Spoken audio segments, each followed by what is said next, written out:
Hello বন্ধুরা, স্বাগতম movie স্টপসে। আজ আমরা নিয়ে এসেছি 5টি ভয়ঙ্কর এবং রহস্যময় গল্প, যা শোনার পর আপনার গায়ে কাঁটা দেবে। তাহলে দেরি না করে চলুন শুরু করা যাক আজকের রহস্যময় যাত্রা। রাত তখন প্রায় 1টা। শহরের প্রায় সব আলো নিভে গেছে। একজন ডাকপিয়ন দেখলেন রাস্তার ধারে একটি পুরনো লাল ডাকবাক্সে নিজে থেকেই কাগজের চিঠি ঢুকছে। অবাক হয়ে তিনি কাছে গেলেন। দেখলেন চিঠিতে লেখা, আমাকে সাহায্য করো, আমি এখানে আটকে আছি। ভয়ে তিনি চিঠিটি রেখে চলে যান। পরদিন সকালে ডাকবাক্সটি খুললে সেখানে কোনো চিঠিই পাওয়া যায়নি। লোকজন বলে, বহু বছর আগে ওই ডাকবাক্সে এক শিশু আটকে মারা গিয়েছিল। আজও তার আত্মা মুক্তি পায়নি। আপনার কি মনে হয় এটা কি শুধুই কাকতালীয়? এই রহস্যময় গল্পের মতোই আরও ভয়ঙ্কর কিছু কাহিনী রয়েছে, যা আমরা একে একে শুনব। চলুন এবার শুনি দ্বিতীয় গল্পটি। একটি গ্রামের হিমঘর ছিল বহু বছর ধরে পরিত্যক্ত। রাতে কেউ গেলে ভিতর থেকে ফিসফিসানির মতো আওয়াজ শুনত। একদিন কয়েকজন তরুণ সাহস করে ঢুকল। হঠাৎ ভেতরের ঠান্ডা এত বেড়ে গেল যে শ্বাস নিতেও কষ্ট হচ্ছিল।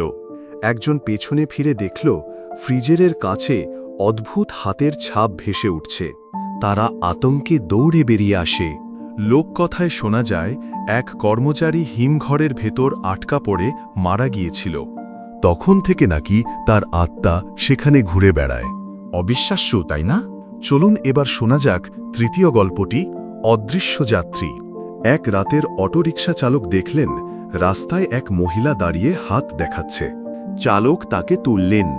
মহিলা বললেন, আমাকে বাড়ি পৌঁছে দিন। কিছুক্ষণ পরে চালক পিছনে তাকিয়ে দেখেন সিট ফাঁকা। তিনি ভয়ে অটো থামিয়ে দেন। পরে গ্রামে লোকেরা জানায় সেই মহিলাটি কয়েক বছর আগে ওই রাস্তায় দুর্ঘটনায় মারা গিয়েছিলেন। কিন্তু আজও মানুষ বলে রাতে কেউ গেলে তাকে দাঁড়িয়ে হাত নাড়তে দেখা যায়। ভয় পেয়েছেন? তাহলে এবার শুনুন চতুর্থ গল্পটি, ভুতুড়ে ছবির চোখ। একটি পুরনো বাড়ির দেয়ালে ছিল এক মেয়ের আঁকা ছবি। লোকেরা বলতো ছবির চোখ সবসময় দর্শকের দিকে তাকিয়ে থাকে। এক পরিবার সেখানে থাকতে এলে তারা অনুভব করল রাতে চোখ দুটো নাকি জল জল করে। একদিন ভয়ে ছবি নামাতে গেলে দেখা যায় ছবির ভিতর থেকে রক্তের মতো দাগ বের হচ্ছে। তারা সঙ্গে সঙ্গে বাড়ি ছেড়ে চলে যায়। আজও সেই বাড়ি তালাবদ্ধ। শেষ গল্পটি সবচেয়ে ভয়ঙ্কর, অন্ধকার কূপের আওয়াজ। একটি প্রাচীন কূপ ছিল গ্রামে, যেটি কেউ ব্যবহার করত না। লোকেরা বলতো কূপের ভেতর থেকে রাতে কান্নার আওয়াজ ভেসে আসে। এক তরুণ কৌতূহলবশত কূপের কাছে গেল। সে নিচে তাকাতেই এক কালো ছায়া তার মুখে হঠাৎ পানি ছুঁড়ে মারে। ভয়ে সে অজ্ঞান হয়ে যায়। পরদিন গ্রামের মানুষ তাকে কূপের পাশে অজ্ঞান অবস্থায় পায়। আজও কূপটি গ্রামবাসীর কাছে রহস্যে ঘেরা। বন্ধুরা, কেমন লাগলো এই 5টি রহস্যময় গল্প? আপনার কি এরকম কোনো অভিজ্ঞতা আছে? কমেন্টে জানাতে ভুলবেন না। ভিডিওটি ভালো লাগলে লাইক করুন।